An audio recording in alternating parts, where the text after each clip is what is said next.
Hai, selamat datang di channel Andre Nugroho. Mas Anu ngucapin terima kasih buat semua yang udah mengklik video ini. Kali ini Mas Anu pengen ngebahas tentang ritual unik dan tidak umum yang dilakukan beberapa suku di dunia, dan salah satunya suku asli Indonesia. Sebetulnya ritual apa sih yang Mas Anu maksud? Makanya ikutin terus video ini ya teman-teman. Sampai saat ini, seks masih dianggap tabu untuk dibicarakan. Padahal, seks adalah kebutuhan dasar setiap manusia terkait fungsi alat reproduksi. Seks bahkan lekat dengan kebudayaan berbagai suku di beberapa negara. Tak cuma dipandang sebagai pemenuhan kebutuhan biologis, beberapa suku di dunia menjadikan seks suatu tradisi yang biasa dijalankan. Ritual-ritual seks di sejumlah negara di dunia bahkan bisa membuat kita semua terkejut. Sebab yang dilakukan sungguh tak lazim dan mungkin tak pernah terpikirkan oleh kita. Tradisi seks yang tak lazim ini ada di setiap negara di dunia termasuk Indonesia. Macam-macam tradisi seks di berbagai wilayah tersebut antara lain meminum sperma hingga memotong bagian kelamin laki-laki menggunakan bambu tajam. Kita simak bareng-bareng yuk beberapa ritual seks unik dan nyeleneh di berbagai negara di dunia. Ini dia. Yang pertama, suku Muria di India. Suku Muria merupakan suku yang mendiami wilayah Bastar Chhattisgarh, India Tengah. Suku ini dikenal karena punya ritual seks yang unik cenderung nyeleneh. Salah satu agenda dari tradisi ini adalah mengenalkan seks kepada kaum muda. Tradisi ini dikenal dengan nama Gotul. Dalam tradisi Gotul, anak-anak muda dikumpulkan dan diajarkan mengenai kedisiplinan, kebersihan, kerja keras, tarian, dan tentunya seks. Para anak muda ini juga diajarkan tentang pentingnya berbagi. Mereka pun diajarkan untuk bisa menghargai satu sama lain, terutama kepada orang yang lebih tua. Saat festival berlangsung, remaja putra dan putri suku Muria akan dikumpulkan di satu ruangan yang sama selama beberapa waktu, dan mereka bebas memilih pasangan. Tentu saja pasangan itu bebas melakukan hubungan layaknya sepasang suami istri. Kesetiaan antar pasangan tidak berlaku di tradisi ini. Semua anak muda harus merasakan berpasangan dengan orang yang berbeda. Namun, mereka dilarang melakukan pesta seks atau orgi. Seiring dengan perkembangan zaman, beberapa orang suku Muria yang sudah terdampak modernisasi mulai meninggalkan tradisi seks sebelum menikah ini. Yang kedua, suku Trobriander, Papua Nugini. Suku Trobriander adalah salah satu penduduk asli Papua Nugini. Suku ini dikenal memiliki ritual seks yang tidak umum. Seks dalam budaya Trobriander dianggap sebagai kebutuhan tidak hanya untuk orang dewasa, tetapi juga anak-anak. Dalam budaya Trobriander, anak-anak yang masih polos dan lugu sudah diajarkan untuk bertingkah layaknya orang dewasa. Bahkan di usia 6 tahun, mereka suka bermain permainan erotis dengan lawan jenis. Anak-anak kecil saling menggoda satu sama lain, itu adalah sesuatu yang biasa. Gadis-gadis kecil diharapkan terlihat dan bertingkah seksi untuk menarik perhatian anak laki-laki yang seumuran ataupun laki-laki yang lebih tua. Kemudian pada saat anak-anak berusia 10 tahun, mereka diharapkan untuk mulai melakukan hubungan seksual dengan pasangan sebanyak mungkin. Suku Trobriander memiliki sistem garis keturunan matrilineal atau garis ibu. Maka dari itu, wanita Trobriander memiliki hak untuk memiliki pasangan seksual sebanyak yang dia inginkan. Dan jika dilihat dari cara berpakaian mereka, memang sepertinya tidak sulit untuk mereka melakukan hubungan seksual kapanpun mereka mau. Jika ada perempuan dan laki-laki dari suku Trobriander yang saling menyukai dan mereka ingin menikah, pasangan itu cukup menghabiskan malam bersama-sama selama kurang lebih 2 minggu berturut-turut. Setelah itu mereka akan memakan ubi yang sudah disediakan oleh ibu dari gadis itu. Dan mereka pun resmi menjadi suami istri. Yang ketiga, suku Sambia, Papua Nugini.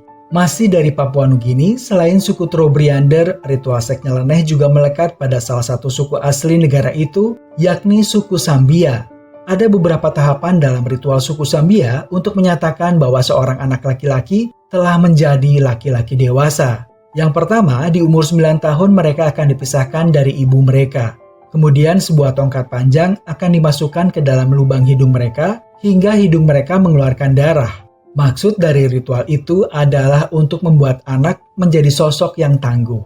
Setelah itu anak-anak akan melakukan fellatio kepada lelaki dewasa dan mereka diharuskan meminum sperma lelaki dewasa itu sebagai tanda bahwa anak-anak ini telah siap memasuki kedewasaan. Ya, agak serem juga ya. Tapi itu bagian dari adat yang memang mereka harus jalankan. Sebetulnya ritual tidak berhenti di situ. Masih ada ritual lain yang harus dilakukan anak-anak ini untuk menjadi lelaki dewasa yang dihormati. Yang keempat, suku Kreng dari Kamboja. Ritual seks nyeleneh dimiliki oleh suku Kreng di Kamboja. Kabarnya setiap orang tua suku Kreng yang punya anak perempuan berusia 13-15 tahun diwajibkan membangun gubuk asmara. Bangunan kecil itu ditujukan sebagai tempat perempuan suku Kreng melepaskan keperawanannya.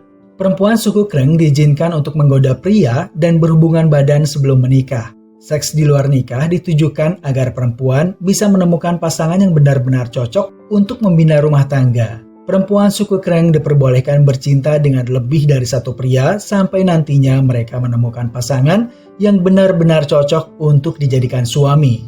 Dalam keseharian suku Kreng tidak ditemukan kasus perceraian, pelecehan, dan kekerasan seksual ataupun pemerkosaan juga pelacuran. Ritual seks dan gubuk asmara suku Kreng saat ini sudah sangat sulit ditemukan. Budaya ini tergerus modernisasi. Selain itu, pemerintah Kamboja memberlakukan aturan ketat yang bertujuan melarang seks di luar nikah. Yang kelima, suku Himalaya di Nepal.